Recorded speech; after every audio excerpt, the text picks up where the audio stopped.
Panglima TNI akan berangkatkan Satgas Penanggulangan Bencana Asap Riau, dan untuk mengetahui situasi pelepasan kita terhubung dengan Carlos Michael dan juru kamera Rio Cornelianto. Halo Carlos, siapa saja yang tergabung dalam Satgas Penanggulangan Asap ini, Carlos?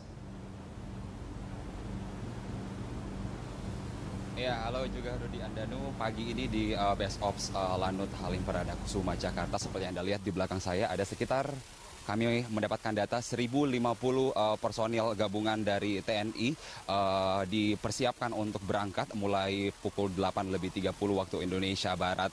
Pagi ini dibagi dengan 3 gelombang akan menuju ke Lanut di Palembang untuk kemudian mulai bertugas sebagai anggota dari Satuan Tugas atau Satgas Pemadaman Kebakaran Hutan yang ada di sejumlah daerah sebagai bagian dari implementasi instruksi Presiden pada rapat beberapa hari yang lalu yang meminta TNI untuk bisa membantu upaya pemadaman ini.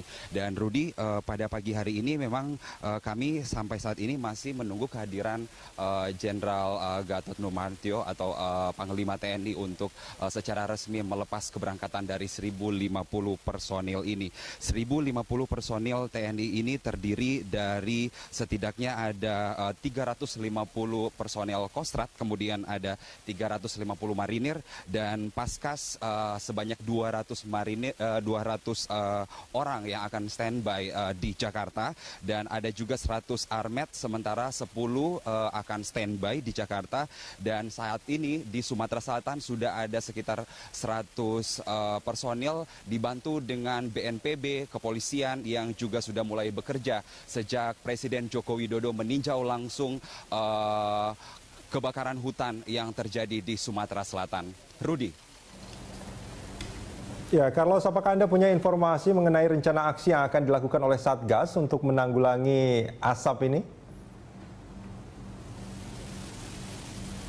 Iya, Rudi, sesuai instruksi Presiden dan juga arahan dari koordinatornya sebenarnya adalah Kementerian Lingkungan Hidup dan Kehutanan menyebutkan ada 3 tugas yang harus dilakukan oleh Satgas Penanggulangan Asap di Sumatera Selatan, dan sebenarnya ada 5 provinsi termasuk juga 2 provinsi yang ada di Pulau Kalimantan.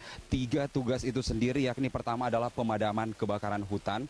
Presiden mengarahkan bahwa ketika satuan tugas melihat adanya titik api, maka perlu ada penanganan langsung untuk memadamkan api, tidak sampai api kemudian terlalu luas dan kemudian membuat hutan semakin terbakar. Kemudian yang kedua adalah penegakan hukum, dan yang ketiga adalah penanganan dampak bencana tentunya bagi kesehatan warga yang ada di sana. Dan satuan tugas ini baik TNI, Polri, dan BNPB akan melakukan tindakan di tempat bagi pihak-pihak yang kemudian ditemukan berkontribusi terhadap kebakaran hutan ini, dan penegakan hukum di tempat akan langsung dilakukan.